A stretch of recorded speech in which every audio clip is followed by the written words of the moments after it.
పరిశుద్ధాత్మ గురించి ప్రతి క్రైస్తవుడికి అవగాహన ఉండాలి, అందరికీ తెలియాలి.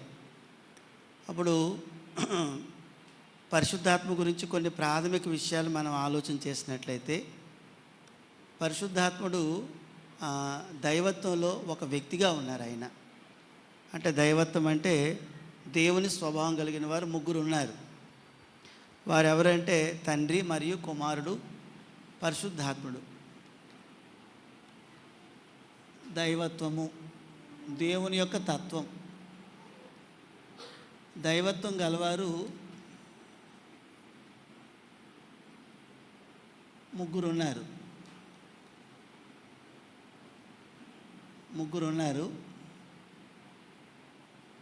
ఆ ముగ్గురు ఎవరు అంటే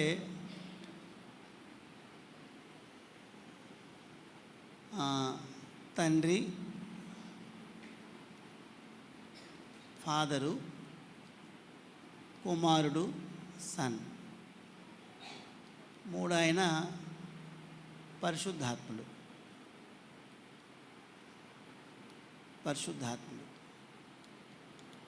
ఈ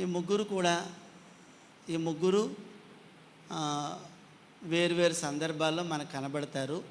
కానీ మత్తయి రాసిన సువార్త 3:16-17 వచనాల్లో ఒకేసారి ముగ్గురు కనబడతారు. మత్తయి రాసిన సువార్త, యేసు ప్రభువారు బాప్తిజం తీసుకున్న సమయంలో తండ్రి, కుమారుడు, పరిశుద్ధాత్ముడు. అలాగే యోహాను సువార్తలో కూడా యేసు ప్రభువారు చెప్పిన మాటలో కూడా యోహాను సువార్త 14:6 కనబడతారు. అది ఈరోజు మనం ఏం చూడబోతున్నామంటే పరిశుద్ధాత్ముడి గురించి చూడబోతున్నాం. పరిశుద్ధాత్ముడి గురించి ప్రాథమికంగా మనుషులందరికీ తెలియవలసింది ఏమిటంటే, క్రైస్తవులు తెలియవలసింది ఏమిటంటే, దైవత్వంలో ఆయన ఒకరు. చాలామంది అంటారు పరిశుద్ధాత్మ అది ఇది అంటారు, కానీ పరిశుద్ధాత్మను అది ఇది అనకూడదు. అలా బైబిల్లో ఉండదు. మనం ఆయన అనే మాట పరిశుద్ధాత్మ గురించి వాడబడింది. అతను కూడా ఒక వ్యక్తిత్వం గలవాడు. ఆయనలో శక్తి కూడా ఉంది. ఆ సంగతి మనం చూస్తాము. అంతేకాకుండా పరిశుద్ధాత్ముడి యొక్క పని ఏమిటంటే, తండ్రి సంకల్పిస్తాడు, సంకల్పించును అంటే సంకల్పం అంటే ఇంగ్లీష్లో ఏమన్నాడంటే ప్లాన్ చేస్తాడు. ప్లాన్ తండ్రిది. దాన్ని భూమి మీద ఉండి ఆ ప్లాన్ని జరిగించేవాడు ఎవరంటే పరిశుద్ధాత్ముడు. అది జరిగించేవాడు, ఆ పనిని పూర్తి చేసేవాడు పరిశుద్ధాత్ముడు.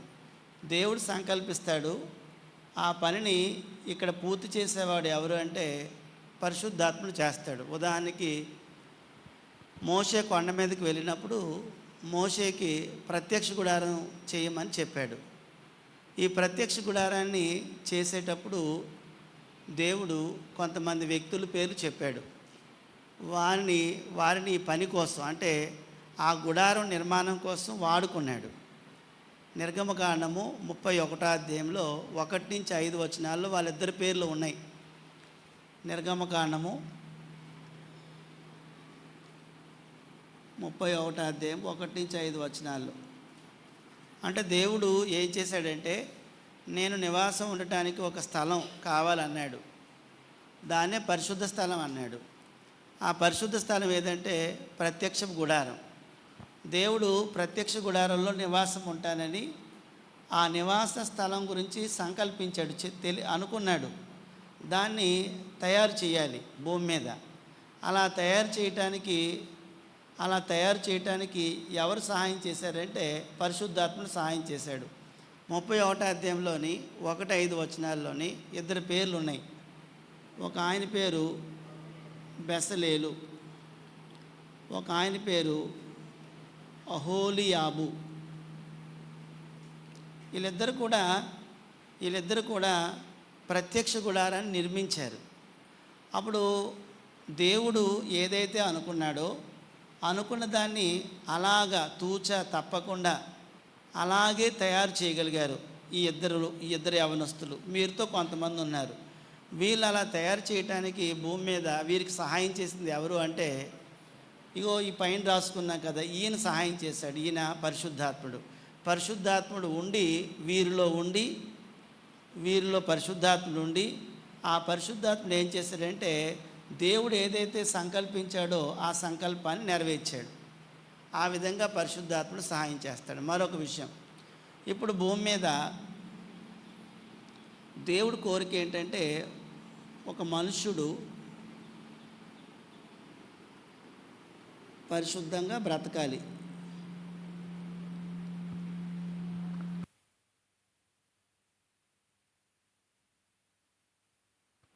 అది దేవుని యొక్క ప్లాన్. అప్పుడు భూమి మీద ఒక వ్యక్తి పరిశుద్ధంగా బ్రతకాలంటే అతనికి చాలా కష్టం. అందుచేత భూమి మీద ఆ మనిషి బాప్తిజం పొందుకొని ఆ వ్యక్తి పరిశుద్ధాత్మను పొందుకుంటే, ఆయనలో పరిశుద్ధాత్ముడు ఉంటే, అప్పుడు దేవుడు ఏదైతే అనుకున్నాడో సంకల్పించుకున్నాడో పరిశుద్ధంగా బ్రతకాలని మనుషులు అనుకుంటున్నాడు దేవుడు. వీళ్ళందరూ పరిశుద్ధంగా బ్రతకాలని అనుకుంటే దేవుడు అలాగా అనుకున్నాడు, నిర్ణయించుకున్నాడు. అలా బ్రతకాలంటే ఆ వ్యక్తిలోని ఎవరు ఉండాలంటే పరిశుద్ధాత్ముడు ఉండాలి.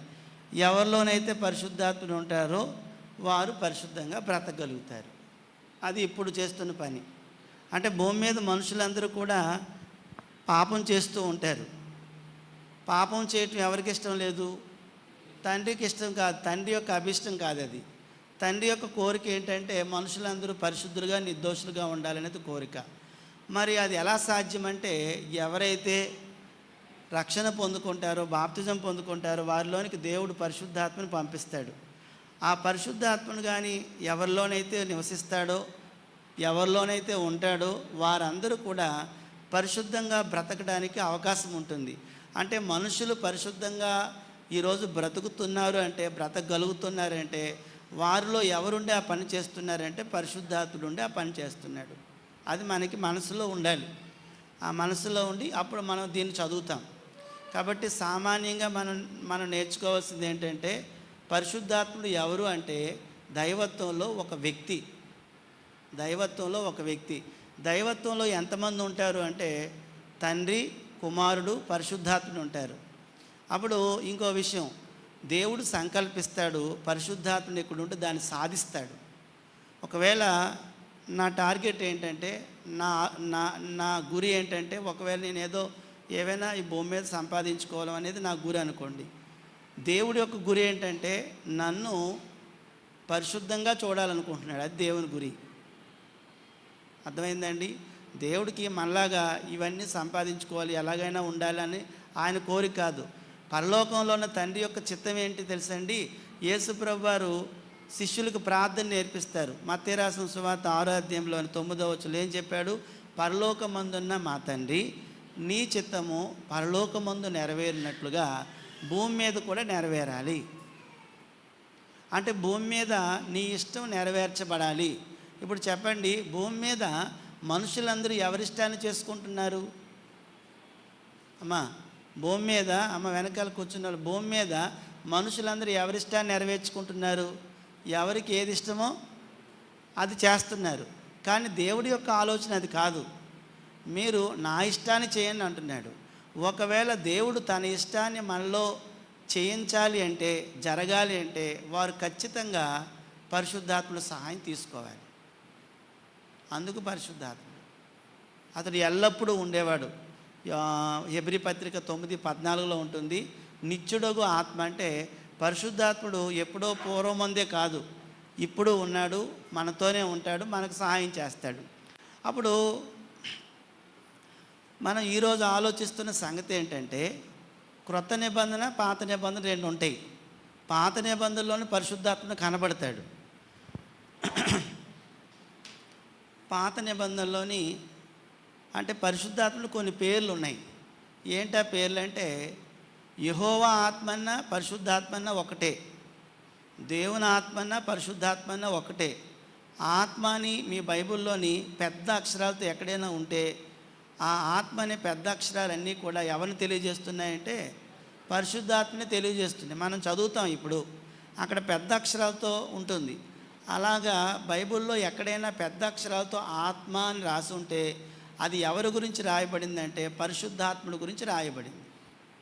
అది మీరు కొద్దిగా గుర్తుంచుకోవాలి. అయితే ఆత్మ, పరిశుద్ధాత్మ, యెహోవా ఆత్మ, దేవుని ఆత్మ, క్రీస్తు ఆత్మ, ఆదరణకర్త, సత్యస్వరూపయోగ ఆత్మ, ఇవన్నీ కూడా పరిశుద్ధాత్మకు ఉన్న పేర్లు. అది మీరు ఎక్కడైనా క్రొత్త నిబంధనలో చదివేటప్పుడు ఈ పేర్లు ఎక్కడైనా వచ్చాయంటే అది ఎవరి గురించి తెలియజేయబడుతుందంటే పరిశుద్ధాత్మ గురించి తెలియజేయబడుతుంది. ఓకే, ఇప్పుడు ఎందుకు ఈ పాఠం నేర్చుకోవాలి అంటే చాలామంది పరిశుద్ధాత్మ గురించి రకరకాల ఆలోచనలతో ఉన్నారు క్రైస్తవుల్లోని.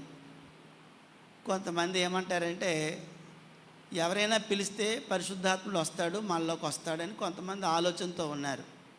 కొంతమంది ఏమనుకున్నారంటే చేతులు మన మీద ఎవరైనా పెద్ద పాస్టర్ గారు వచ్చి చేతులు పెడితే వారిలోకి పరిశుద్ధాత్మ వస్తుందని నమ్ముతున్న వాళ్ళు ఉన్నారు. ఒక్కొక్కసారి ప్రార్థన చేస్తుండగా బాగా అలా ప్రార్థన చేస్తూ ఉంటే అనుకోకుండా మనలోనికి పరిశుద్ధాత్మ వస్తాడని కూడా అనుకున్న వాళ్ళు చాలామంది, చాలా రకాల భావనలు క్రైస్తవుల్లో ఉన్నాయి. అయితే మనం ఈరోజు నేర్చుకుంటున్నది ఏంటంటే క్రొత్త నిబంధనలోని పరిశుద్ధాత్మను కొంతమంది ఎలా పొందారు అనేది వాక్యానుసారంగా చూడబోతున్నాం. అందరూ ఇటు చూడండి, అందరూ ఒకే రకంగా పరిశుద్ధాత్మను పొందలేదు కొత్త నిబంధనలో. ఇక్కడ నేను ఆరు విషయాలు రాశాను. 6 విషయాల్లో కూడా ఒక్కొక్కరు ఎలా పొందారో రాసుకున్నాం. అయితే అందరూ ఒకే విధంగా ఆత్మను పొందుకోలేదు, ఆత్మ వాళ్ళకి రాలేదు, పరిశుద్ధాత్ముడు రాలేదు. రెండవది ఏంటంటే అందరూ పరిశుద్ధాత్మను పొందుకున్న ఎవరెవరు ఎలా పొందుకున్నారో చూస్తామో ఒకే పని కొరకు వారు పొందుకోలేదు, వాళ్ళ పనులు వేరు. రెండో పాయింట్ అది. మూడోది ఏంటంటే కొంతమంది కొలత లేకుండా ఆత్మను పొందారు. ఆత్మలో కూడా ఇచ్చేటప్పుడు కొలతలు కూడా కొలిసిచ్చాడు దేవుడు. ఒక ఆయన అయితే పరిపూర్ణంగా పరిశుద్ధాత్మను పొందుకున్న ఆయన కూడా మనం చూస్తాం. ఈ విధంగా పరిశుద్ధాత్మను అందరూ ఒకే విధానంలో పొందుకోలేదు. రెండోది ఏంటంటే అందరూ ఒకే పని కొరకు పొందుకోలేదు, అందరూ ఒకే కొలతలో పొందుకోలేదు, వేరు కొలతలు ఉన్నట్లుగా మనకు కనబడతాయి. ఇది మనం ఈరోజు చూస్తున్నది. అందుచేత మనం జాగ్రత్తగా పరిశుద్ధాత్మ గురించి ఆలోచిస్తున్నాము. పరిశుద్ధాత్ముడు దైవత్వంలో ఒక వ్యక్తి. పరిశుద్ధాత్ముడు ఈ భూమి మీద దేవుడు ఏదైతే సంకల్పించాడో దాన్ని సాధించేటట్లుగా చేస్తాడు. ఇప్పుడు చెప్పండి ఒకసారి, దేవుడు మన పట్ల ఏం సంకల్పించాడు? గట్టిగా చెప్పండి. ఒకరు చెప్పండి, ఏం సంకల్పించాడు? నేను దేవుని కుమారునిగా బ్రతకాలి, అంతే. అది సంకల్పించాడు. మళ్ళా చెప్తున్నాను, దేవుడు నా పట్ల ఏం సంకల్పించాడు? దేవుడి యొక్క ప్లాన్ ఏంటి? నన్ను ఎందుకు పుట్టించుకున్నాడు చెప్పండి? ఎందుకు పుట్టించుకున్నాడు? నేను ఆయన కుమారుడుగా బ్రతకడానికే పుట్టించుకున్నాడు, ఇంకా అంతకన్నా ఇంకేం లేదు. అప్పుడు నేను దేవుని కుమారుడుగా బ్రతకాలనుకున్నాను అనుకోండి, ఈ బ్రతకాలనే ఈ యొక్క ప్రణాళిక నాలోని నెరవేరాలి అంటే, అది నేను సాధించాలంటే నాలో ఎవరు ఉండాలి? అదేనండి, అంటే పరిశుద్ధాత్మ ఉంటేనే నేను సాధించగలను. కొంతమంది అంటారు, ఏం లేదండి చర్చికి వెళ్తామండి, వచ్చేస్తామండి, మేము ఎలాగైనా దేవుని కుమారులుగా బ్రతుకుతామంటే అది సాధ్యమయ్యే పని కాదు. దైవత్వంలో ఒక ఆయన్ని మన కొరకు ఆయన పంపి ఆయన ఏం చేస్తున్నాడంటే ఏదైతే ఆయన తలంచాడో, ఏదైతే ఆయన ఉద్దేశించాడో, ఏదైతే ఆయన ప్లాన్ వేశాడో దాన్ని ఆయన ద్వారా మనం సాధించేటట్టుగా సహాయం చేస్తున్నాడు. కాబట్టి పరిశుద్ధాత్ముడు చాలా చాలా అవసరమైన వాడు. అతను అది ఇది అనకూడదు, కొమ్మరించబడింది అనకూడదు. ఆయన వ్యక్తి, శక్తిగల వ్యక్తి, అతను చాలా శక్తిమంతుడు. ఇప్పుడు మనం ఒక్కొక్క విషయాన్ని జాగ్రత్తగా ఆలోచిద్దాము. మన ఉద్దేశం ఏంటో ప్రాథమికంగా కొన్ని సంగతులు చెప్పుకున్నాము. ఇప్పుడు ఏం ఆలోచిస్తున్నామంటే క్రొత్త నిబంధనలో, అంటే మనం చేసేది క్రొత్త నిబంధన చదువుతాము. క్రొత్త నిబంధనలోని పరిశుద్ధాత్ముడు ఎలాగా పొందుకున్నారో ఆ విధానాన్ని ఒకసారి చూద్దాం. క్రొత్త అప్పుడు మొదటగా మనం క్రొత్త నిబంధనలో మొదట ఒక ఆయన చూడబోతున్నాం. ఆయన ఎవరంటే బాప్తిజం ఇచ్చి యోహాను. మీరు ఎవరు రాయకండి, ముందు చూడండి, ఎందుకంటే మనం పాఠం అయిన తర్వాత కాస్తే రాదురు. బాప్తిజం ఇచ్చి యోహాను గురించి కొద్దిసేపు ఆలోచన చేద్దాం. అసలు బాప్తిజం ఇచ్చి యోహాను గురించి మనం ఆలోచిస్తే ఆయన తల్లిదండ్రులు ఎవరు? జకరియా ఎలిజబెతులు ఇద్దరు తల్లిదండ్రులు. వాళ్ళిద్దరూ కూడా చాలా భక్తిపరులు. వాళ్ళిద్దరూ కూడా సకల విధములైన న్యాయ విధులు చెప్పును వారు అన్ని ఆజ్ఞలు పాటిస్తూ జీవిస్తున్నారు. అటువంటి వారి ఇళ్లలోని వారికి పిల్లలు లేరు. ఆమె గొడ్రాలంటే చాలా రోజులు బట్టి పిల్లలు కానలేదు. అయినప్పటికీ కూడా జకరియా మాత్రం దేవుడు తనకి పిల్లలు ఇవ్వలేదని బాధపడకుండా, వినండి, బాధపడకుండా తాను దేవుని సేవలో కొనసాగుతూ ఉన్నాడు. ఆయన యాజకుడు, ఆయన పని చేస్తున్నాడు. యాజక ధర్మం చొప్పున ఒకరోజు ఆయన దేవాలయంలోకి వెళ్ళాడు. దేవాలయంలోకి వెళ్ళిన తర్వాత దేవాలయంలోని పూజ చేస్తున్నాడు, అంటే ధూపం అది వేస్తున్నాడు. వేసే సమయంలో అకస్మాత్తుగా ఒక దేవుడు దూతను పంపించాడు. ఆ దూతను పంపించి ఆ దూత ద్వారా ఒక విషయం చెప్తున్నాడు. అయ్యా, నీ ప్రార్థన దేవుని సన్నిధిలోకి వచ్చింది. నీకు నీ భార్య పిల్లలు కనలేదు, కానీ మరి కొద్ది రోజుల్లోనే నీకు ఒక కుమారుడు పుడతాడు. అయితే ఆ కుమారుడు చాలా గొప్పవాడు అవుతాడు. ఆ కుమారుడిలో ఉన్న ప్రత్యేకత ఏమిటంటే వాడు పుట్టుకతోనే పరిశుద్ధాత్మతో పుడతాడని చెప్పాడండి. ఇంకెవ్వరికి లేదు అవకాశం. ఇప్పుడు ఇద్దరు భార్యాభర్తలు ఉన్నారండి. వాళ్ళిద్దరూ కూడా పెళ్లి చేసుకునే ముందే బాప్తిజం పొందుకున్నారు. వాళ్ళు ఎవరు ఉంటారు? పరిశుద్ధాత్మ ఉంటారు. కానీ వారికి పుట్టిన బిడ్డలకి పరిశుద్ధాత్ముడు ఉండడు. అర్థమైందండి? అది కాదు ఈ స్టోరీ, చూసుకోండి జాగ్రత్తగా. అంటే బాప్తిజం ఇచ్చి యోహాను క్రొత్త నిబంధనలోని లూకా రాసిన సువార్త 1వ అధ్యాయంలో ఏముందో ఒకసారి చూడండి. అంటే ఏం చెప్పాడు? దేవదూత చెప్పిన మాటను మనం చదువుదాం. ఇంకా యేసుప్రభు వారు కూడా ఒక మాట చెప్పారు, అది కూడా చూద్దాం. కొద్దిగా ఆలోచన చేయండి, మనసు పెడదాము. దేవుని వాక్యం చదివినప్పుడు పరధ్యానంగా ఎవరు ఉండొద్దు. 1వ అధ్యాయము 14వ వచనం నుంచి చదువుతున్నాను. అతడు ప్రభువు దృష్టికి, ఇక్కడ ప్రభు అనే అక్షరాలు పెద్ద ఉన్నాయంటే ఎవరి పేరమ్మా అది? యేసు ప్రభువా? పరిశుద్ధాత్మ. ఎవరు చెప్పారు మీకు? ప్రభు అనే అక్షరాలు పెద్ద ఉన్నాయంటే అది ఎవరిది?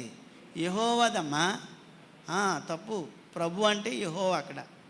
ఇక్కడ చిన్న అక్షరాలతో ప్రభు ఉంటుంది, అది యేసు ప్రభు వారు. పెద్ద అక్షరాలతో ఉంటే అతడు యెహోవా. ప్రభువు దృష్టికి, చూడండి, ప్రభువు దృష్టికి గొప్పవాడే ద్రాక్షారసమైనను మద్యమైనను త్రాగక తన తల్లి గర్భమున పుట్టినది మొదలుకొని, చూడండి, తన తల్లి గర్భమున పుట్టినది మొదలుకొని పరిశుద్ధాత్మతో నిండుకొనిన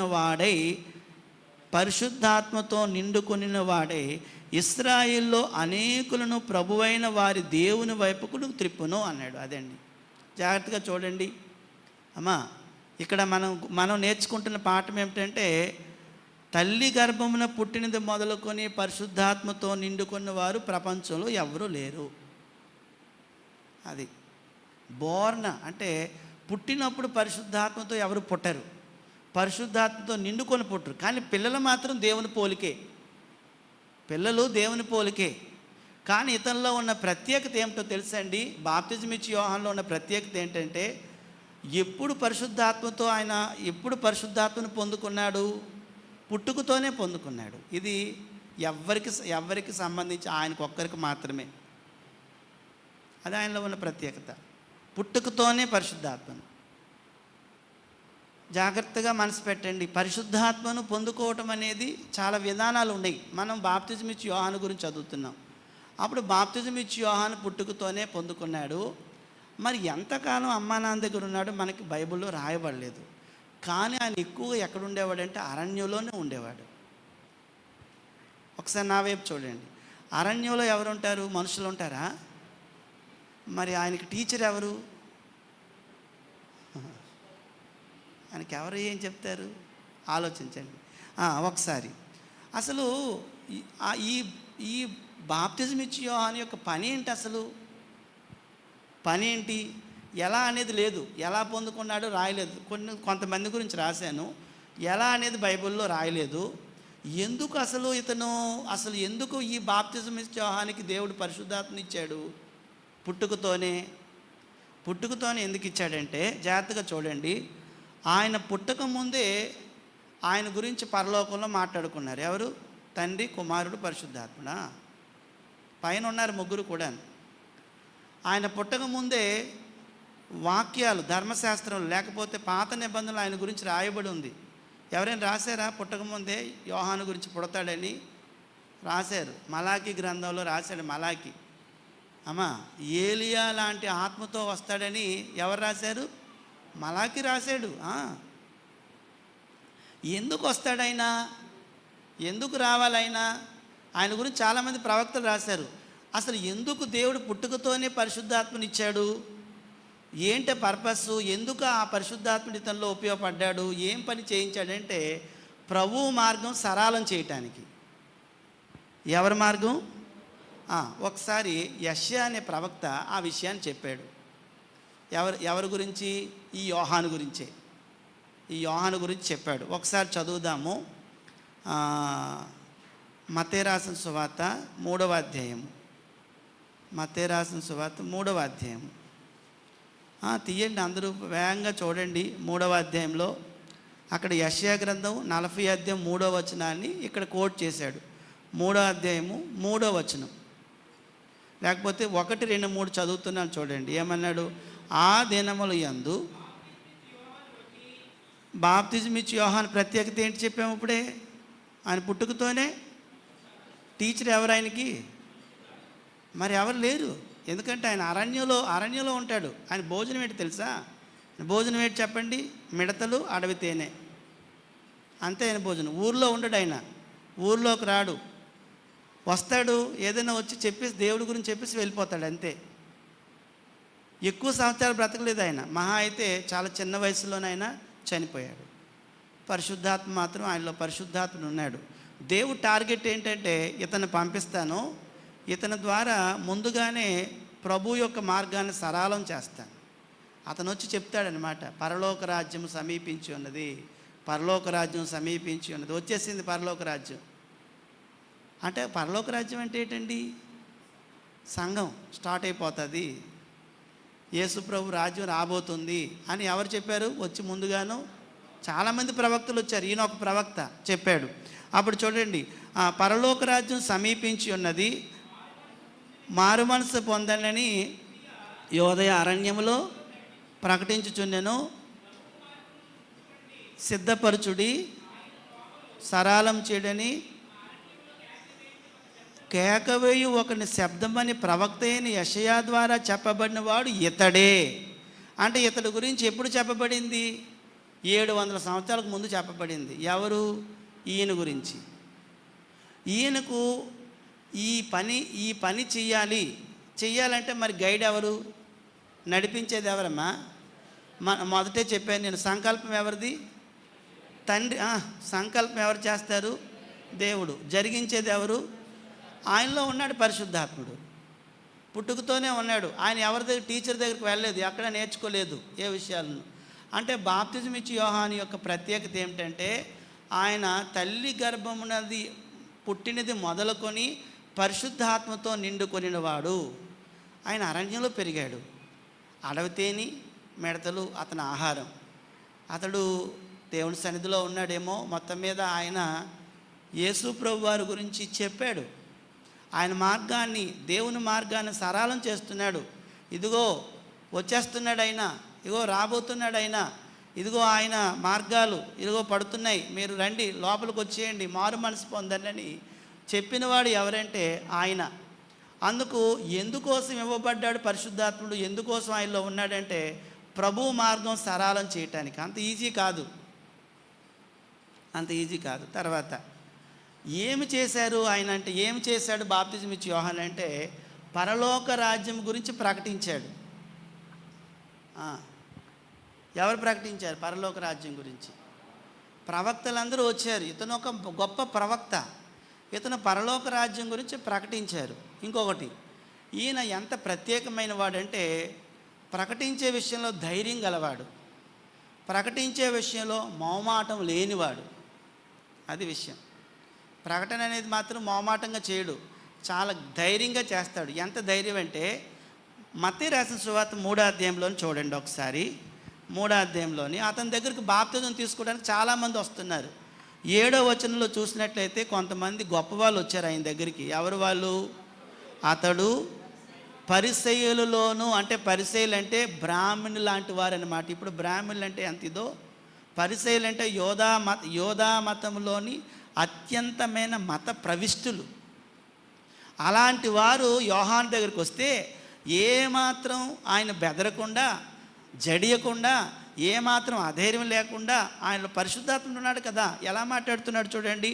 పరిసయ్యులలోను సద్దుకయ్యులలోను అనేకులు బాప్తిజం పొందవచ్చుట చూచి సర్ప సంతానమా అన్నాడండి ధైర్యంగాను. అంత ధైర్యం ఎలా వస్తుంది? సర్ప సంతానం అంటే అర్థం ఏంటో తెలుసా? సర్పము అనేది ఆదిలోని మొట్టమొదట మనకి ఏదేని తోటలో కనబడుతుంది. సర్పములో ప్రవేశించి ఆదాము అవ్వల్ని మోసపరిచాడు ఎవరు? ఆ సాతానుడు. సర్పం అంటే సాతాను కాదు. పాము కల్లోకి వచ్చిందంటే సాతాను కల్లోకి వచ్చినట్టుగా కాదు. పాముకి సాతానికి ఏం సంబంధం లేదు, మనం అనుకుంటాం అలాగని.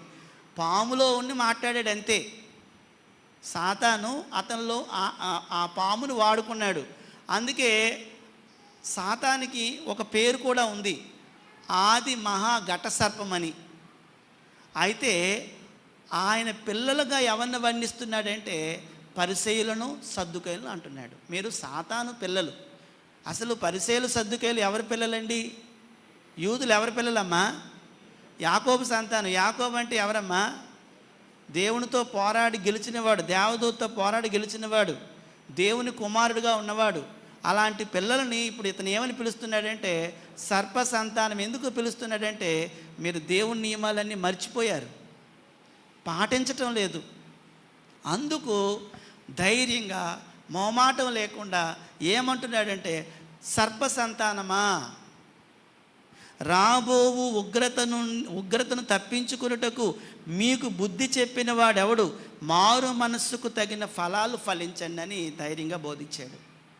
ఏమండి, ఎవరికైనా కొంతమందికి పెద్దవాళ్ళతో మాట్లాడినప్పుడు మనం ఎంతో జాగ్రత్తగా, మనకు తెలిసిన తప్పు చేసినా కూడా మనం ధైర్యంగా చెప్పలేం వాళ్ళతో దేవుని వాక్యమైన ధైర్యంగా చెప్పలేము, ఎందుకంటే వాళ్ళు పెద్దవాళ్ళని. కానీ యోహానులో ఉన్న ఆత్మ అలాంటి పిరికితనం గలది కాదు, ధైర్యంగా మాట్లాడుతున్నాడు. కాబట్టి బాప్తిజం ఇచ్చి యోహాను జకరియా ఎలిజబెతుల కుమారుడు. ఇతడు తల్లి గర్భమున పుట్టినది మొదలుకొని ప్రత్యేకపరచబడినవాడు. ఇతడు పరిశుద్ధాత్మను పుట్టుకతోనే పొందుకున్నవాడు. ఇంకా ఇతనిలాగా పొందుకున్నవారు బైబిల్లో మరెవరు కనిపించరు, ఇప్పుడు కూడా ఎవరు కనిపించరు. ఇతనికి ఒక్కడికి మాత్రమే చెందింది. అప్పుడు ఎందుకోసం ఆ పరిశుద్ధాత్ముడు ఇతనికి ఇవ్వబడ్డాడు అంటే ప్రభు మార్గాన్ని సరళం చేయటం కోసం. అప్పుడు ఏమి చేశాడు ఇతను పొందుకొని అంటే పరలోక రాజ్యం గురించి ప్రకటించాడు. ఏం చేశాడు ఇతనంటే ధైర్యంగా మోమాటం లేకుండా దేవుని రాజ్యం గురించి, పరలోక రాజ్యం గురించి స్పష్టంగా ప్రకటించాడు, తెలియపరిచాడు. ఒకరోజు ఏమైందంటే అప్పటి కాలంలోని ఆ ప్రాంతానికి గవర్నర్ ఎవరు? ఆ ప్రాంతానికి అతను ఉన్నప్పుడు గలీలే ప్రాంతానికి హేరోదు, మహాహేరోదు. ఆయన చాలా క్రూరమైన వాడండి బాబు, ఆయన చాలా క్రూరమైన వాడు. అలాంటప్పుడు ఆ క్రూరమైన వాడు ఒక పని చేస్తున్నాడు, తప్పుడు పని. ఏంటంటే తన తమ్ముని భార్యను ఉంచుకున్నాడు, అదని చేసిన పని. అప్పుడు ధైర్యంగా హేరోదు ముందుకు నిలబడి అతడు తప్పులు చెప్తున్నాడు. ఏమనంటే, హేరోదు, నువ్వు నియమాన్ని పాటించటం లేదు, తప్పు చేస్తున్నావు. ఎవరు చెప్పగలరు అలాగా? ఎవరైనా చెప్పగలరా అంత ధైర్యంగాను ఎంత తప్పు చేస్తున్నావని చెప్పాడు ఆయన అలాంటి గొప్ప బోధ చేశాడు, తెలియచేశాడు. ఇది మొదటి ఆయన ఎవరు? బాప్తిజం ఇచ్చే యోహాను. ఎప్పుడు? పుట్టుకతోనే పరిశుద్ధాత్మని పొందుకున్నాడు. ఎందుకు? చూసాము. ఏం చేశాడో చూసాము. ఇది మొదటి విషయం. రెండోది ప్రభు అయిన యేసుక్రీస్తు వారు. యేసుక్రీస్తు వారికి కూడా పరిశుద్ధాత్ముడు అవసరమా? అవసరమే. మీరు అనుకోవచ్చు, ఎందుకు అవసరం అండి? ఆయన దేవుడు కదా, దేవుడితో సమానమైన వాడు కదంటే ఒక పాయింట్ చదువుదాం. ఆయన దేవుడే, దేవుడితో సమానమైన వాడే. భూమి మీదకి వచ్చినప్పుడు ఎన్ని శక్తులు తెచ్చుకున్నాడు ఆయన? ఎన్ని తెచ్చుకున్నాడండి? ఎలా వచ్చాడు భూమి మీదకి వచ్చినప్పుడు? పిలిపిలికి రాసిన పత్రిక. ఆయన ఎలాగొచ్చాడు ఒకసారి చూడండి. ఆయన గురించి మనకి, నేను మొదట ఈ పాఠాన్ని గురించి విన్నప్పుడు, మామూలుగా యేసు ప్రభు గారు విన్నప్పుడు ఇతనికి ఎందుకు పరిశుద్ధాత్ముడు, ఇతనికేం పని అనుకున్నాం. కానీ యేసు ప్రభు వారు ఎలా వచ్చారంటే భూమి మీదకి వచ్చినప్పుడు ఒకసారి చూడండి. 6వ వచనం నుంచి 2వ అధ్యాయం 6వ వచనం. ఆయన దేవుని స్వరూపం కలిగిన వాడై ఉండి దేవునితో సమానంగా ఉండుట విడిచిపెట్టకూడని భాగ్యమని ఎంచుకొనలేదు కానీ మనుష్యుల పోలికగా పుట్టాడు, దాసుని స్వరూపం ధరించుకున్నాడు, తన్ను తానే రిక్తునిగా చేసుకున్నాడు. ఇప్పుడు చెప్పండి, అతను ఏముంది చెప్పండి? రిక్తుడంటే రిక్తుడంటే ఏంటమ్మా? అతనిలో ఏమి ఇంకా జీరో, శూన్యం అన్నమాట. ఏం లేదు, రిక్తుడిగా చేసుకున్నాడు. ఇంకా మరియు ఆయన ఆకారమందు మనుషుడిగా కనబడి మరణం పొందినంతగా, ఆయన శిలువ మరణం పొందినంతగా విధేయత చూపిన వాడే తను తాను తగ్గించుకున్నాడు. ఓకేనండి. ఇలాగా యేసు ప్రభువారు ఉండేటప్పుడు, యేసు ప్రభువారిని, మీకు యేసు ప్రభువారు పరిశుద్ధాత్మను ఎప్పుడు పొందుకున్నారు అనే దాని గురించి ఆలోచిస్తే, మత్తయి రాసిన సువార్త 3వ అధ్యాయం 16-17 వచనాల్లోని యేసు ప్రభువారు గలిలయ ప్రాంతంలో పెరుగుతాడు. ఎక్కడమ్మా గలిలయ ప్రాంతంలోని? ఏ ఊర్లో పెరిగారు యేసు ప్రభువారు? ఏ ఊర్లో పుట్టారు యేసు ప్రభువారు? బేత్లెహేంలో పుట్టారు. ఏ ఊర్లో పెరిగారు? నజరేతులో పెరిగాడు. నజరేతు అనేది యోదయ ప్రాంతంలో, గలిలయ ప్రాంతంలో ఉంటుంది. అక్కడి నుంచి బాప్తిజం ఇచ్చి యోహాను యోర్దాను నదిలో బాప్తిజాలు ఇస్తున్నాడు. ఈయన బాప్తిజాలు ఇస్తున్నాడు. ఆ సమయంలోని ఈ యేసుక్రీస్తు ప్రభువారు యోహాన్ దగ్గరికి వచ్చారు. యోహాన్ దగ్గరికి వచ్చి అన్నారు, నాకు బాప్తిజం ఇవ్వు అని అడిగారు. అప్పుడు యోహాన్ అంటారు, అసలు నేను నీ వద్ద పొందవలసిన వాడినే ఉన్నాను, నువ్వు నన్ను ఇవ్వమంటున్నావు ఎందుకు అని నివారింపచేస్తాడు. అప్పుడు వెంటనే యేసు ప్రభువారు ఒక మాట అన్నారు, నీతి యావత్తు ఇలాగే జరగాలి. ఎలా జరగాలంటే, నీవు నాకు ఇవ్వాలి తప్ప నేను నీకు ఇవ్వడానికి లేదు. దేవుడు తండ్రి అలా నిర్ణయించాడు, కాబట్టి నువ్వే నాకు ఇవ్వు అన్నాడు. అప్పుడు వెంటనే నీటిలోకి దిగారు ఇద్దరును. నీటిలోకి ఎవరెవరు దిగారు? యోహాను దిగారు, యేసు ప్రభువారు దిగారు. ఇద్దరు లోపలికి వెళ్ళారు. లోపలికి వెళ్ళి యేసు ప్రభువారిని యోహాను ముంచి ఇలా లేపారు. లేపగానే ఇలా ఒడ్డుకు వచ్చాడు. ఒడ్డుకు రాగానే ఒకటి జరిగింది. ఏం జరిగింది? అక్కడ జాగ్రత్త, పావురం రాలేదు. చాలామంది పావురం ఫోటో వేస్తారు కదా, చాలామంది ఎక్కడ చూసినా ఇలా పావురం ఎగురుకుంటూ వచ్చి అతని మీద వాలినట్టుగా ఉంటుంది. ఆ పావురమే పరిశుద్ధాత్ముడు అనుకుంటారు. ఇక్కడ కొద్దిగా జాగ్రత్తగా చదవండి ఒకసారి. మత్తయి రాసిన సువార్త పావురం అన్నాడా, పావురం వలె అన్నాడా? ఒకసారి 3వ అధ్యాయం తీసారు. అందరూ తెరవండి, చూడండి మనం నేర్చుకుంటున్న పాఠం ఏమిటో. ఎక్కడి నుంచి చదవాలంటే మొత్తం 16వ వచనం చదివేద్దాం. యేసు బాప్తిజం పొందిన వెంటనే నేలలో నుండి ఒడ్డుకు వచ్చెను. ఇదిగో అమ్మా, ఇక్కడ దేవుని ఆత్మ అంటే ఇందాక చెప్పాను కదా, పరిశుద్ధాత్మకి మరొక పేరు ఇది, అంతే. మళ్ళీ మరొకటి ఏమనుకోకండి, దేవుని ఆత్మన్నా పరిశుద్ధాత్మన్నా ఒక్కటే, పేర్లు పర్యాయ పదాలుగా వాడాడు. దేవుని ఆత్మ పావురం వలె దిగి తన మీదకు దిగి వచ్చుట చూచెను. ఎవరు చూశారు? యోహాను యేసు మీదకి రావటం చూశారు. ఎలా వచ్చిందంటే, ఒకవేళ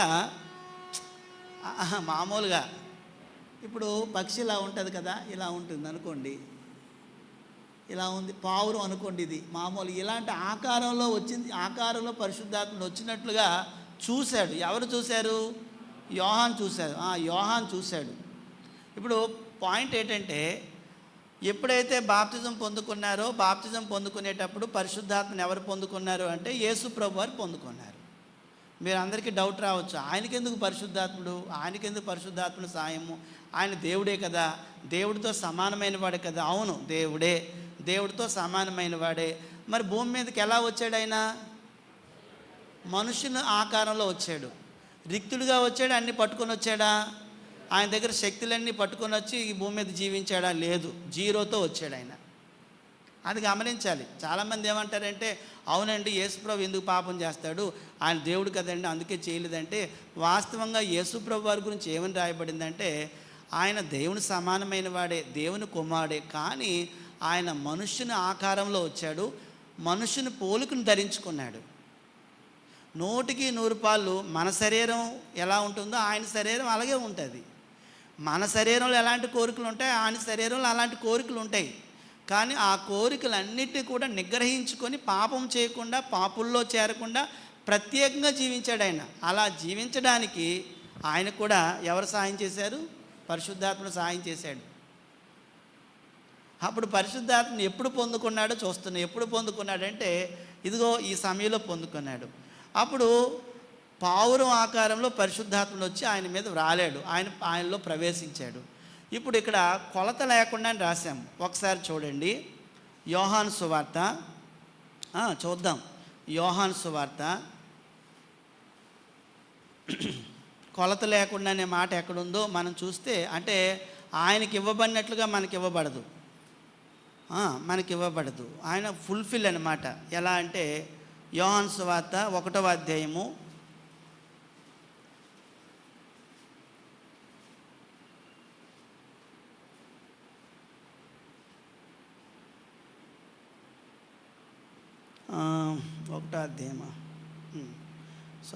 3వ అధ్యాయము 33, 34 కలిసి ఉన్నాయి.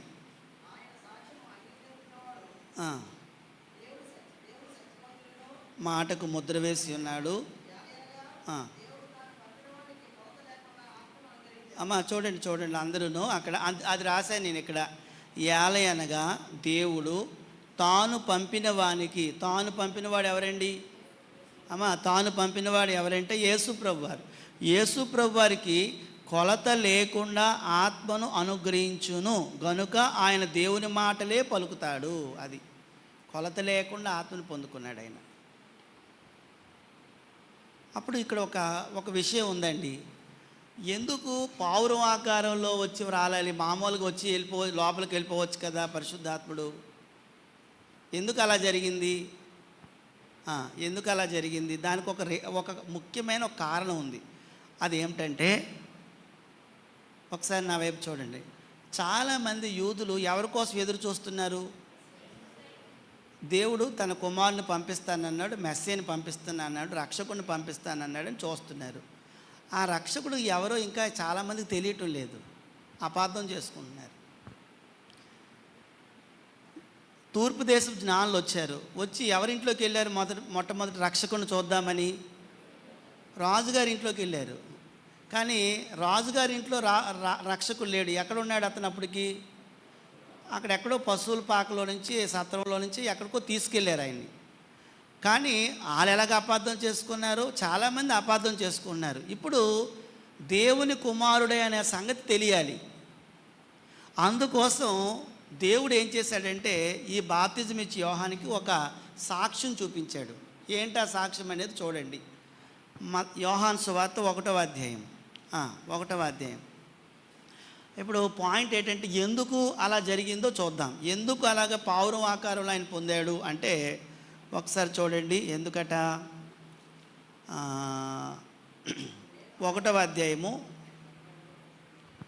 ఒకసారి అంతా చదువుదాము. 31 నుంచి చదువుతున్నాను, జాగ్రత్తగా చూడండి. నేను ఆయనను ఎరుగనైతిని అన్నాడండి. ఇక్కడ నేనంటే ఎవరు, ఆయనంటే ఎవరు చెప్పండి? నేనంటే యోహాను, ఆయనంటే యేసుప్రభు వారు. నేను ఆయన్ని ఎరుగునైతిని అన్నాడు. ఆయనంటే ఎవరంటే యేసుప్రభు. మరి కంగారేం పడొద్దు, నెమ్మదిగా చదివితే మీకు అర్థమైపోతుంది.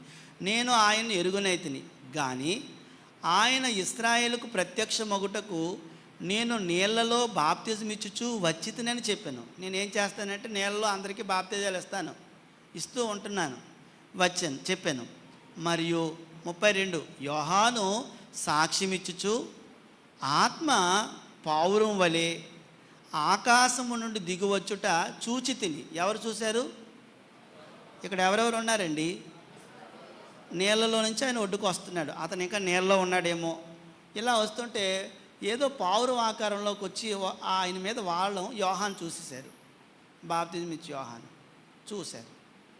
ఎందుకు పావురం ఆకారంలో యోహాను పంపడము, పావురం ఆకారంలో పరిశుద్ధాత్మను పంపటము యోహానుకి ఎందుకు కనబరచాలి దేవుడు?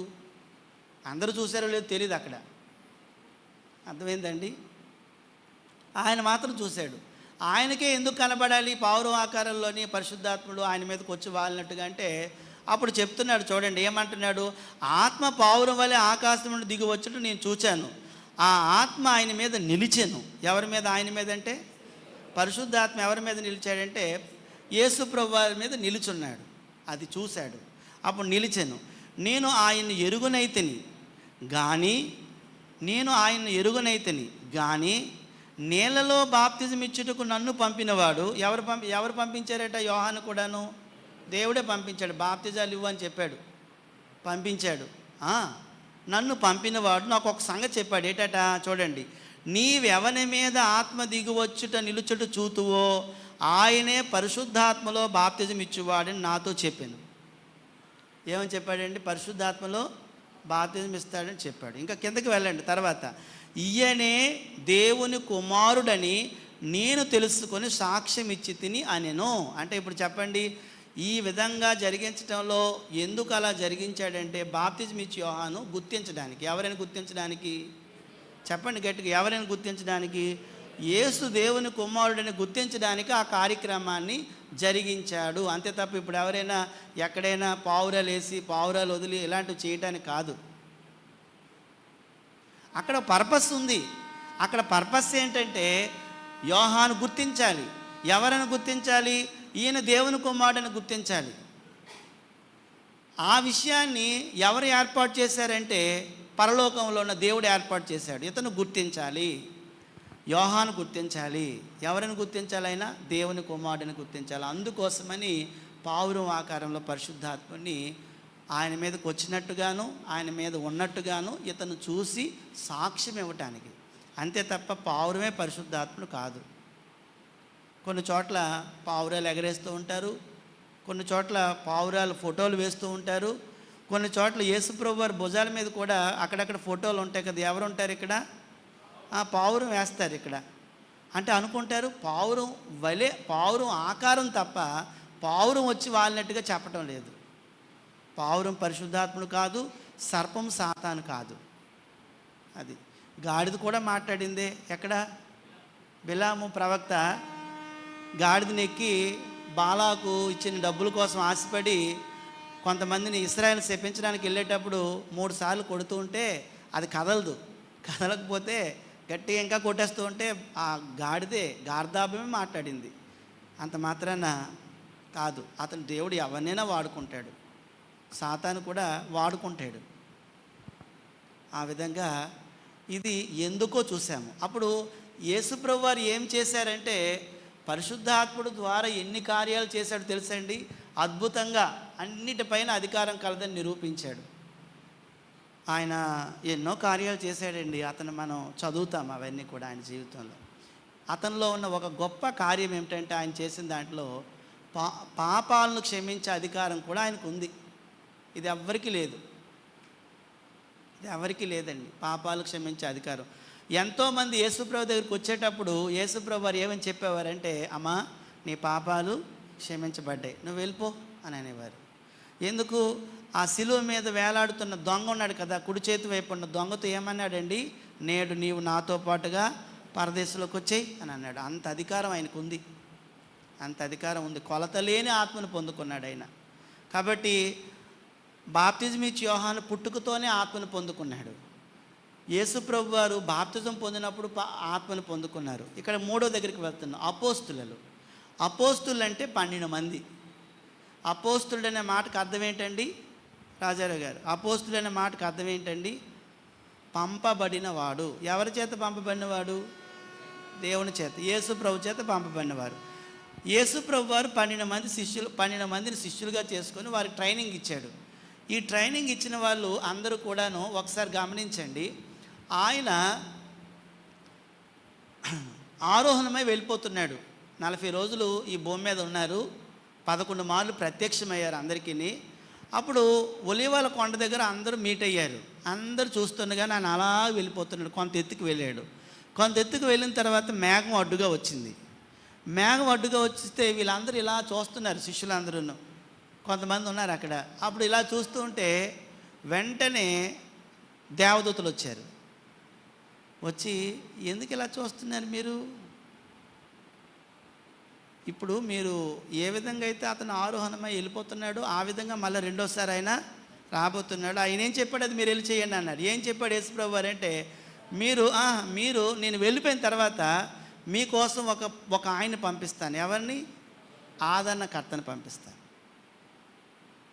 అది మీరు వెళ్ళండి, మేడగదిలోకి వెళ్ళి ప్రార్థన చేయండి.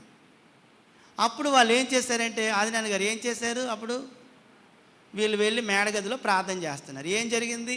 అది ఏ రోజు? పెంతెకోస్తు రోజు. పెంతెకోస్తు అంటే పండగ, 50వ రోజు పండగ అది. ఆ రోజు ఎక్కడ ఉన్నారు వాళ్ళందరూ? యెరూషలేములో ఉన్నారు. యెరూషలేములో ఏం జరుగుతుందంటే ఆ పండగ జరుగుతుంది. 3 పండుగలు ఉంటాయి వాళ్ళకి. ఒకటి పస్కా పండుగ, రెండోది పెంతెకోస్తు పండుగ, మూడోది పర్ణశాల పండుగ. పెంతెకోస్తు పండగ రోజున అందరూ కూడా మేడగదిలోని బాగా ప్రార్థన చేస్తున్నారు. ఎందుకోసం అంటే ముందు యేసుప్రభు వెళ్ళక ముందే చెప్పేశాడు ఆ విషయాన్ని, మీకోసం నేను ఒక ఆదరణకర్తని పంపిస్తానని, పరిశుద్ధాత్మని పంపిస్తానని. అప్పుడు వీళ్ళు ఎలా పొందుకున్నారో ఒకసారి చూడండి. అపోస్తుల కార్యాల గ్రంథము 2వ అధ్యాయము 1 నుంచి 4 వచనాల్లో. అది పెంతెకోస్తు పండగ దినం. వాళ్ళందరూ ఏం చేస్తున్నారో చూడండి. మేడగదిలో ఉన్నారు. అందరి మీద రాలేదు, మేడగది అంతా నిండిపోయింది. గాలి వచ్చింది పెద్ద శబ్దంతో. 2వ అధ్యాయం 1 నుంచి. అమ్మ అందరు తీసారా? ఎవరికైనా కొద్ది కష్టంగా ఉంటే అర్థం చేసుకుందాము. పెంతెకోస్తు పండగ దినం వచ్చినప్పుడు అందరూ ఒక చోట కూడి ఉండిరి. అప్పుడు వేగముగా వీచు బలమైన గాలి వంటి ఒక ధ్వని ఆకాశం నుండి అకస్మాత్తుగా వారు కూర్చుండి ఉన్న ఇల్లంతయు నిండెను. ఏమండి? ఇల్లంతయు నిండెను. గాలి అన్నాడు, నిండింది అంటున్నాడు, పెద్ద శబ్దం అంటున్నాడు, ఆకాశము నుండి ఒక ధ్వని. అంటే ఎలాగైనా ఆయన వచ్చాడు పరిశుద్ధాత్మ. అప్పుడు 3వ వచనం, మరియు అగ్ని జ్వాలల వంటి నాలుకలు విభాగింపబడినట్టుగా. అంటే అలాగా, ఆ విధంగా. అంతేగాని అగ్నిజ్వాలలు కాదు. అగ్నిజ్వాలల వంటి నాలుకలు విభాగింపబడినట్టు అన్నాడా? అగ్నిజ్వాలలు అన్నాడా? వంటి అన్నాడు. అగ్నిజ్వాలల వంటి అన్నాడు. నాలుకలు విభాగింపబడినట్టుగా వారికి కనబడి వారిలో ఒక్కొక్కని మీద వ్రాలగా. అంటే వాళ్ళు పరిశుద్ధాత్మను అగ్ని వలె అన్నాను ఇక్కడ, శక్తితో పొందుకున్నారు. జాగ్రత్తగా గమనించండి. ఇప్పుడు మనం ఇక్కడ కూడుకున్నాం కదా, ఇందులోకి పెద్ద గాలి శబ్దంతో వచ్చేసి లోపల ఇలాగ ఆవరించి ఉండేటప్పుడు వాళ్ళు చాలామంది ఉన్నారు. ఎంతమంది ఉన్నారంటే 120 మంది దగ్గర ఉన్నారు, అక్కడ రాశారు. మరి ఎంతమందో ఉన్నారు. అందులో 12 మంది మీద మాత్రమే ఈ అగ్నిజ్వాలల వంటి నాలుకలుగా విభాగింపబడినవి ఇగో ఇలాగా వచ్చి ఇలా వ్రాలే. వాళ్ళు ఆత్మను పొందుకున్నారు. ఈ విధంగా అగ్ని వలె శక్తితో ఆత్మను పొందుకున్నారు. ఎవరండి? ఎవరు పొందుకున్నారు? అపోస్తులు. ఇప్పుడు ఎవరికి అగ్ని బాప్తిజం ఇస్తాం అనకూడదు. అగ్నిలో బాప్తిజం ఎలా తీసుకుంటామండి? అవుతుంది. అసలు అగ్నిలో మనం పడితే ఏమవుతాం? బూడిదైపోతాం, కాలిపోతాం. మనం ఎలా బాప్తిజం తీసుకుంటాం? అలా జరిగింది ఆ విషయం, ఆ సన్నివేశం.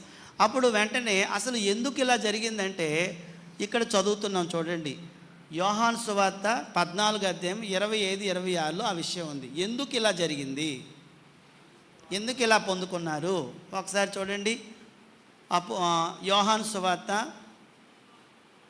14వ అధ్యాయము, అమ్మ తీయండి అందరూ కూడా. 14వ అధ్యాయము 25-26 వచనాల్లో, నేను మీ యొద్ద ఉండగానే ఈ మాటలు మీతో చెప్పితిని. నేనంటే ఎవరు ఇక్కడ? చెప్పండి అమ్మా. నేనంటే ఎవరు? యేసుప్రభు వారు. మీ యొద్ద అంటే శిష్యులు 12 మంది. మీ యొద్ద ఉండగానే ఈ మాటలు మీతో చెప్పితిని. ఏంటంటే 26 ఆదరణకర్త. అప్పుడు చెప్పండి, ఆదరణకర్త అంటే ఎవరండి? పరిశుద్ధాత్ముడు అని చదువుకోవాలి. పరిశుద్ధాత్మ అనగా తండ్రి నా నామమున పంపబో పరిశుద్ధాత్మ సమస్తమును మీకు బోధించి నేను మీతో చెప్పిన సంగతులన్నింటినీ మీకు జ్ఞాపకం చేస్తాడు. అదండి. అంటే ముందుగానే యేసుక్రీస్తు ప్రభువారు వాగ్దానం చేశారు, నేను వెళ్ళిన తర్వాత పంపిస్తానని. పంపించాడు. దాన్ని వీళ్ళు పొందుకున్నారు 12 మంది. వీళ్ళు పొందుకొని ఏం చేశారు? పరిశుద్ధాత్ముడు వారిలో ఉండి ఏం చేశారంటే, యేసు ప్రభువారు ఎలాంటి కార్యాలు చేశారో అలాంటివన్నీ చేసేయగలిగారు. చేశారు? చేయలేదండి? చేయలేదా? చేశారు. చాలామందిని చచ్చిపోయిన వాళ్ళు కూడా బ్రతికించారు వాళ్ళు కూడాను.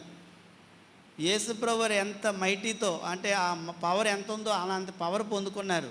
కానీ ఒక పవర్ వారికి లేదు. ఏంటంటే పాపాలు క్షమించే అధికారం మాత్రం వారికి లేదు. అదొకటి లేదు వాళ్ళకి. కానీ వాళ్ళు కుంటివారిని, గుడ్డివారిని, మూగవారిని, దెయ్యాలు పెట్టిన వారిని అందరినీ బాగు చేసేసారు. పౌలు నడికట్లు తగిలితే చాలామంది బాగుపడ్డారు. పేతురు నీడ పడితే చాలామంది ఆరోగ్యం పొందుకున్నారు.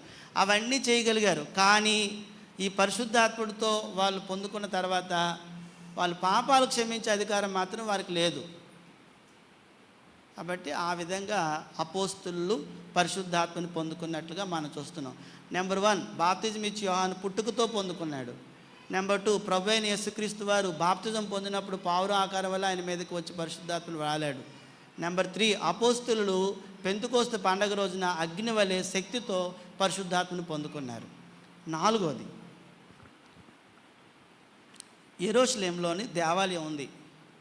అందరూ అన్ని దేశాల నుంచి వచ్చారు. యూదులందరూ అందరూ మీట్ అయ్యారు. ఇదంతా చూశారు.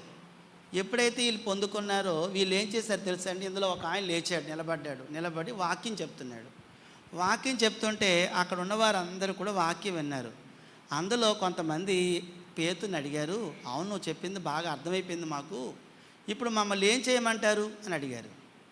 అడిగితే అప్పుడు పేతురు అన్నాడు, 2వ అధ్యాయం 38లో ఏమన్నాడు? మనం ఎప్పుడు చదువుతాం కదా, మీరు మారు మనస్సు పొంది పాప క్షమాపణ నిమిత్తము ప్రతి వారును యేసుక్రీస్తు నామములో ఏం పొందాలి? బాప్తిజం పొందండి. అప్పుడు మీరు పరిశుద్ధాత్మ అనే వరాన్ని పొందుతారంటే ఇక్కడ పరిశుద్ధాత్మ అనేది వరంగా వీళ్ళకి ఇవ్వబడింది. వీళ్ళు ఎంతమంది అంటే మొట్టమొదటి ఆదిమ క్రైస్తవులు 3000 మంది. ఆ రోజు ఎంతమంది బాప్తిజం పొందుకున్నారు? అతను వాక్యం విని ఎంతమంది పొందుకున్నారని రాయబడింది?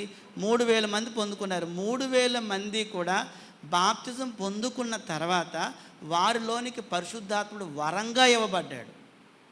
వరం అంటే ఆశీర్వాదంగా, దీవెనగా వారికి ఇవ్వబడ్డారు. వారికి సాయంగా ఉంటాడు ఆయన. కాబట్టి మొట్టమొదట క్రైస్తవులైన వారు అవ్వటానికి వాళ్ళు ఆదిమ క్రైస్తవులు పరిశుద్ధాత్మను పొందుకున్నారు. ఇప్పుడు చెప్పండి, ఈ ఆదిమ క్రైస్తవులు ఎందుకోసం పొందుకున్నారు? ఎందుకోసం అంటే వారిలో ఉండి పరిశుద్ధాత్ముడు ఏం చేస్తాడు? వారిని పరిశుద్ధపరుస్తూ ఉంటాడు. పరిశుద్ధ పరచబడుటకు. ఏమండి వింటున్నారు కదా? పరిశుద్ధ పరచబడటానికి ఎవరికి? వీళ్ళకి ఇవ్వబడింది. ఇతను వాగ్దానం చేశారు కాబట్టి ఇలాగ ఇవ్వబడింది. యోహాను గుర్తించడానికి ఇలాగ ఇవ్వబడింది. ప్రభు మార్గం సరళం చేయడానికి వాళ్ళకి ఇవ్వబడింది, అతనికి ఇవ్వబడింది. ఇక్కడ పరిశుద్ధ పరచబడుటకు అంటే ఈ ఆదిమ క్రైస్తవులు దినదినము పరిశుద్ధ పరచబడుతూ ఉంటారు. అప్పుడు వీళ్ళు ఏం చేశారు? పొందుకున్న తర్వాత ఏం చేశారు చెప్పమంటారా? 4 పనులు చేశారు. ఒకటోది ఏంటండి?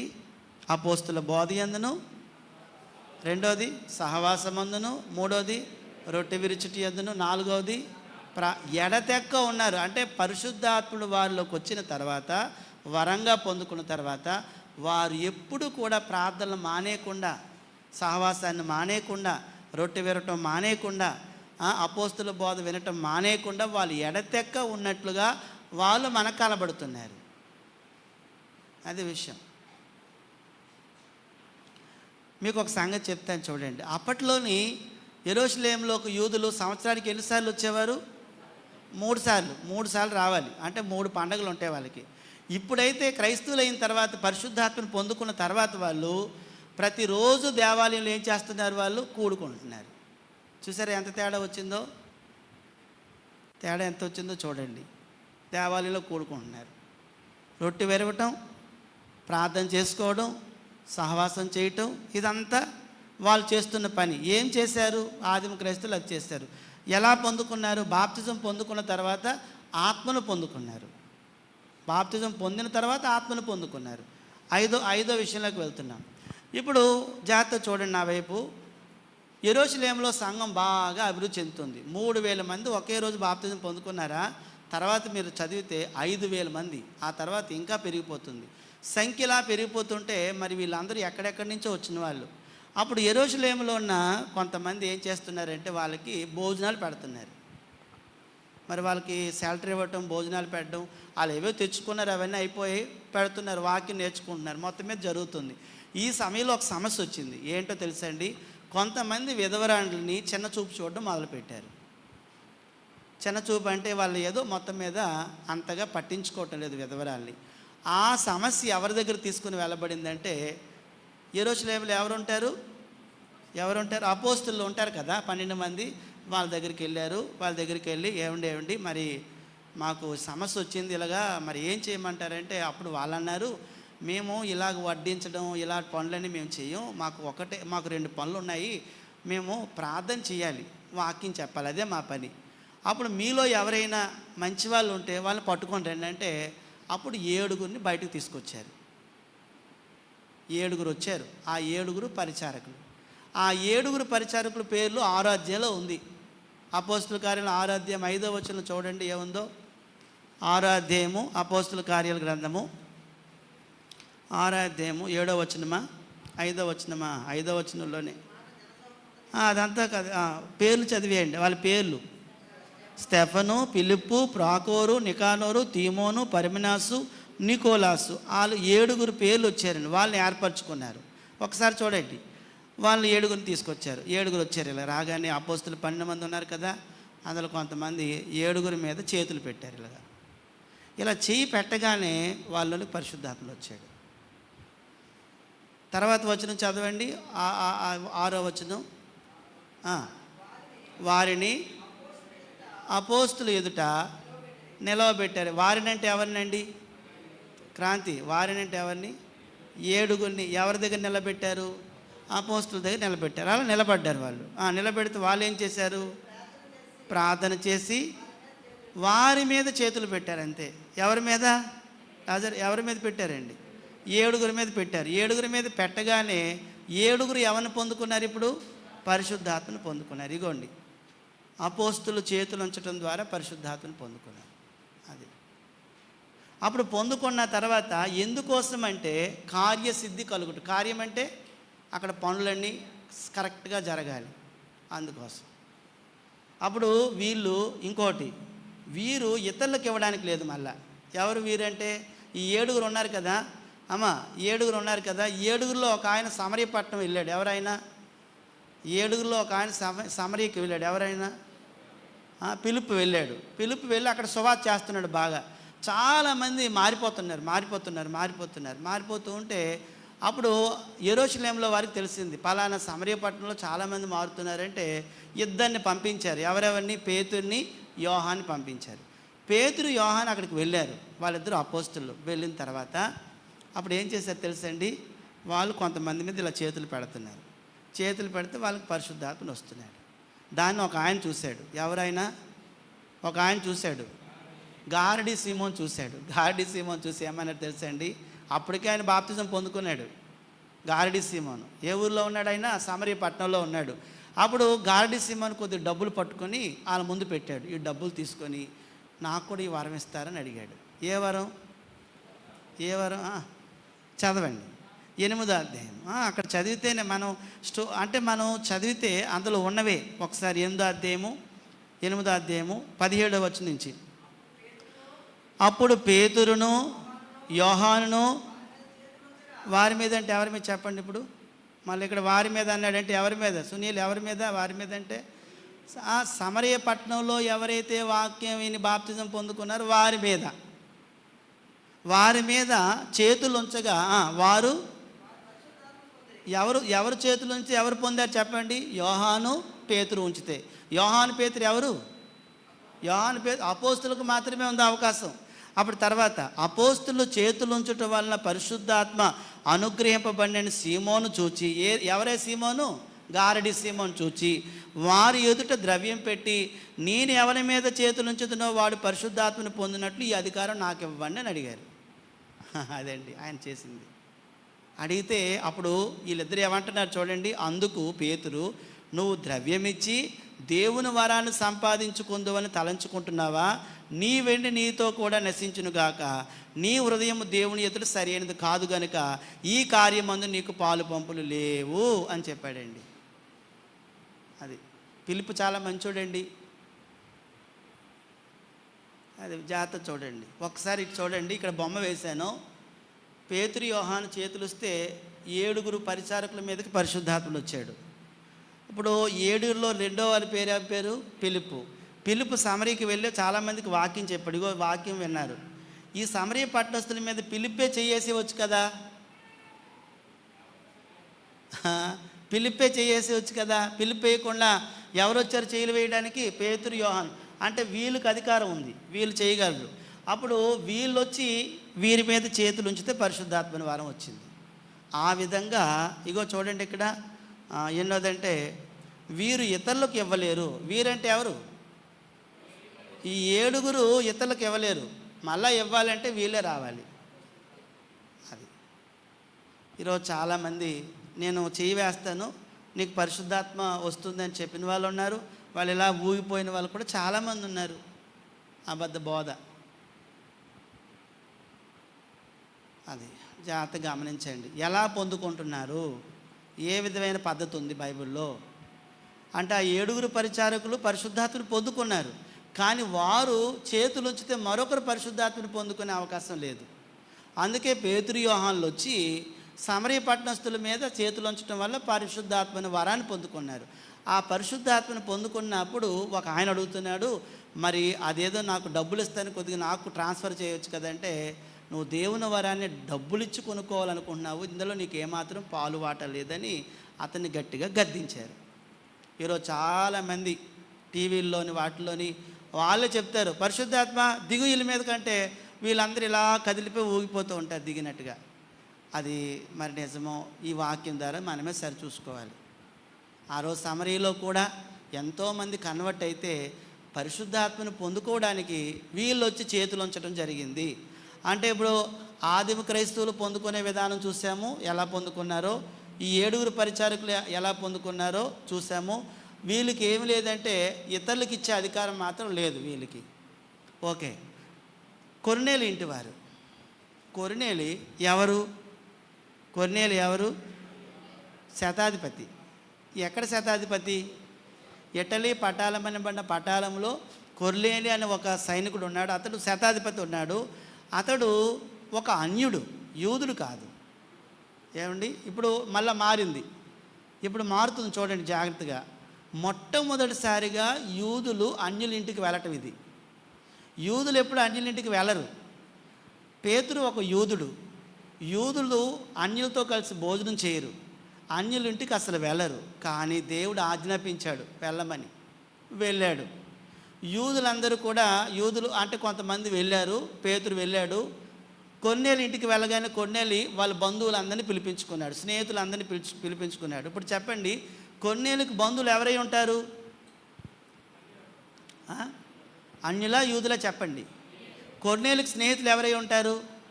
ఎందుకంటే కొర్నేలి అన్యుడు కాబట్టి యూదులు ఎవరు అతనితో స్నేహం చేయరు, యూదులు ఎవరు అతనికి బంధువులుగా ఉంటారు. అంటే కొర్నేలి ఇంట్లో కూర్చున్న వాళ్ళందరూ అన్యజనులే. అప్పుడు అన్యజనుల మధ్యలోని సువార్త ప్రకటించబడుతుంది. మొట్టమొదటిసారిగా ప్రకటించబడుతూ ఒక అద్భుతమైన కార్యం జరిగిందండి అక్కడ. అదేంటో చెప్పమంటారా? అదేంటంటే అతను చెప్తూ ఉంటుండగా పరిశుద్ధాత్ముడు వచ్చేసాడు వాళ్ళ మీదకి. ఎవరి మీదకి? అన్యుల మీదకి. అదండి అది. ఇప్పుడు ఎవరు పొందుకోలేరు అలాగా. అక్కడ జరిగింది అది. అప్పుడు అలా ఎందుకు జరిగిందంటే, ఎందుకు జరిగిందో మనం చూద్దాం. మొదట కొర్నేలి ఇంటి వారు అపోస్తుల కార్యాలు 10వ అధ్యాయం 44-48 చదువుదాం. ఒకసారి చూడండి అక్కడ జరిగిన స్టోరీ ఏంటో. 10:44-48 తీసారా? పేతురు చెప్తున్నాడు, ప్రసంగం చేస్తున్నాడు. పేతురు ఈ మాటలు ఇంకా చెప్పుచుండగా అతని బోధ విన్నవారు అందరి మీదకి పరిశుద్ధాత్మ దిగెను. వచ్చేసాడు పరిశుద్ధాత్ముడు. మరి ఇప్పుడు చూడండి, వీళ్ళు బాప్తిజం పొందుకోలేదు, ఏమీ చేయలేదు, పరిశుద్ధాత్ముడు వచ్చేసాడు. అప్పుడు చూడండి, సున్నతి పొందిన వారిలో పేతురుతో కూడా వచ్చిన విశ్వాసులందరూ పరిశుద్ధాత్మ వరము అన్యజనుల మీద సైతము కుమ్మరింపబట్టు చూచి విభ్రాంతి నొందిరి, ఆశ్చర్యపడ్డారు. ఏలయనగా వారు భాషలతో మాట్లాడుచు దేవుణ్ణి గణపరుచుండగా వినిరి. ఎలా తెలిసింది వాళ్ళు పరిశుద్ధాత్ముడు ఉన్నాడని? 2 చెప్పారు. చెప్పండి అమ్మ, 2 చెప్పారు. ఒకటి భాషలతో మాట్లాడడం, రెండోది ఏంటంటే దేవుణ్ణి గణపరచడం. దేవుణ్ణి కేవలం యూదులు మాత్రమే గణపరుస్తారు, కానీ ఆ సమయంలో వాళ్ళు దేవుని గణపరుస్తున్నారు, భాషలతో మాట్లాడుతున్నారు. కాబట్టి వాళ్ళకి ఏమనిపించిందంటే వీళ్ళలో ఎవరున్నారు? ఇప్పుడు పరిశుద్ధాత్ముడు ఉన్నాడు. ఓకేనా? అప్పుడు వాళ్ళు కూడా వరంగా పొందుకున్నారు. ఇక్కడ పాయింట్ ఏంటంటే బాప్తిజం పొందకముందే పరిశుద్ధాత్మను పొందుకున్నారు వాళ్ళందరూ, పొందకముందు. అప్పుడు ఇక్కడ ముఖ్యమైన పాయింట్ ఏంటంటే, ఎందుకంటే అన్యులకు కూడా రక్షణ కలదు అని తెలియజేయటానికి ఇలా చేశాడండి దేవుడు. ఇక్కడి నుంచి అన్యులకు కూడా మీరు రక్షణ ఉంది అని చెప్పడానికి ఆ కార్యాన్ని జరిగించాడు, అలా ఇచ్చాడు. భాషలు మాట్లాడారు, దేవుని గణపరిచారు, అయిపోయింది. మొత్తం అన్యులు వచ్చేసారు ఇక్కడికి. 7 పరిచారకులు, ఆదిమ క్రైస్తవులు అందరూ వచ్చేసారు. ఇప్పుడు మనం నేర్చుకుంటున్న విషయం ఏంటంటే పరిశుద్ధాత్మను పొందిన విధానం.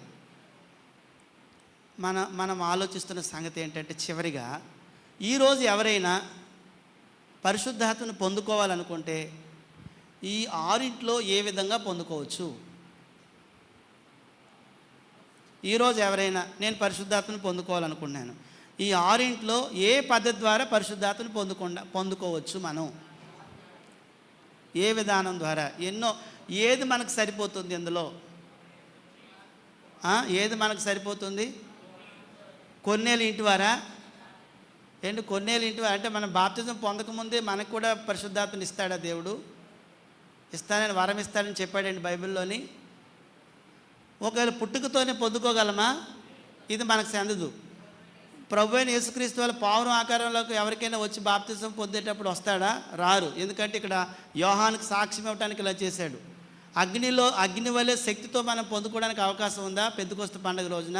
ఆ పండుగలు అవి ఇప్పుడు లేవు. తర్వాత 7 పరిచారకులాగా ఇప్పుడు అపోస్తులు ఉన్నారా మన మీద చేతులు పెట్టడానికి? లేరు, చనిపోయారు కదండి వాళ్ళు. ఎప్పుడో చనిపోయారు, వాళ్ళు లేరు. ఇప్పుడు మనం మొట్టమొదటిసారిగా అన్యులింటికి అతను వెళ్ళాడు. ఇప్పుడు అన్యులు యూదులు కలిసిపోయారా లేదా? ఇప్పుడండి కలిసిపోయారు. అంటే ఇది ఇది ఇది ఇది ఇది ఏది మనకు చెందదు. మనకు చెందేది ఏదంటే 4వది, ఆదిమ క్రైస్తువులు ఎలా పొందుకున్నారు అలా పొందుకోవాలి. దీనికి ఒక వచనం కూడా ఉంది చూడండి, 2వ అధ్యాయము. అంటే దానికి వచనం మనం చూద్దాము. 2వ అధ్యాయము 38లో మనం చదివేశాము. 39వ వచనం చూడండి అమ్మా.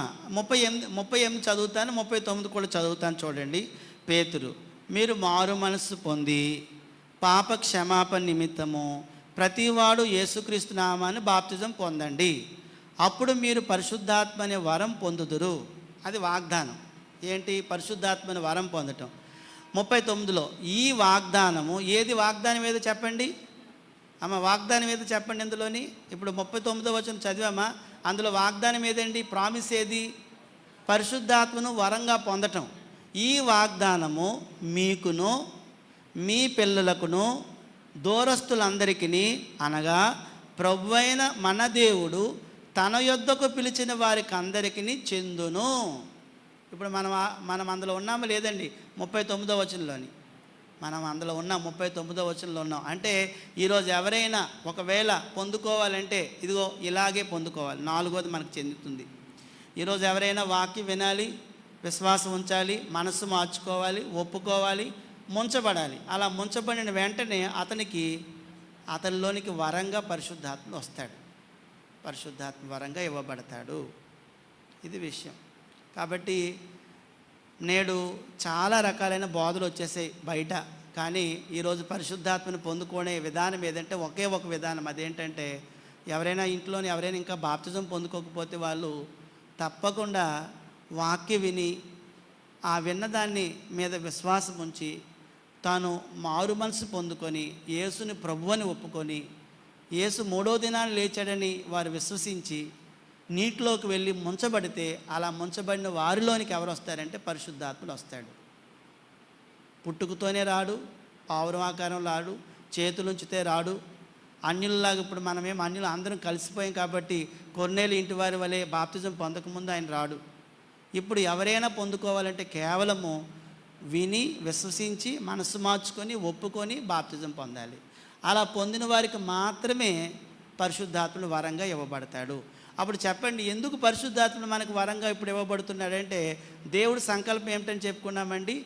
ఆయన ఎదుట మనం ఎలా ఉండాలి? పరిశుద్ధులుగాను నిర్దోషులుగా ఉండాలి. అంటే పరిశుద్ధులుగా నిర్దోషులుగా ఉండాలంటే ఆ కార్యం మనలో సాధించడానికి, ఆ కార్యం మనలో సఫలం అవటానికి మనలోనికి పరిశుద్ధాత్ముడు వచ్చి ఆ కార్యాన్ని సాధించేటట్టుగా సహాయం చేస్తాడు. ఒకవేళ నువ్వు పరిశుద్ధాత్మని పొందుకున్నావా? పొందుకోకపోతే నేడే పరిశుద్ధాత్మని